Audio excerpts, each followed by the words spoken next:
This one's from Jake of Champion Sound Records. And he asks, is it true that a UFO once landed in a park in Hull? So, yeah, that's the 1967. Yeah. And that was on, it's in the book. Basically, here we go, chapters there. So, Longhill. Yeah. 1967. So, according to these young kids, basically what happened was a police officer walked around the corner and he found loads of kids throwing stones at houses. And he said to them, what you doing? And they said, oh, we're hiding from the UFO that's just landed in the park.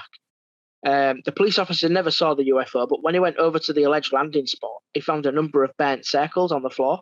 Right. Now, some eyewitnesses said the kids had done these. They'd been setting fires. But this led to right across the estate, quite a lot of excitement, as you can imagine, a UFO landing in East Hull on a park.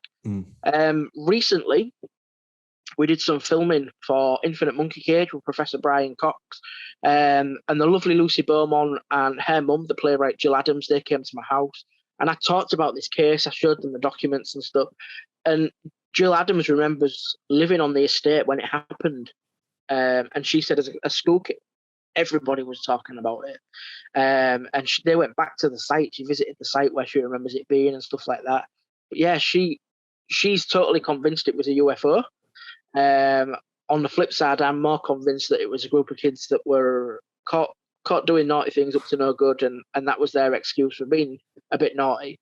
But yeah, it's a fascinating. And 1967 was a major year for UFO sightings globally. It was a massive flap. On average in the UK, we get about 200-300 cases a year that can't be explained. I think that year was over 1,000. So it was a massive year for UFO sightings.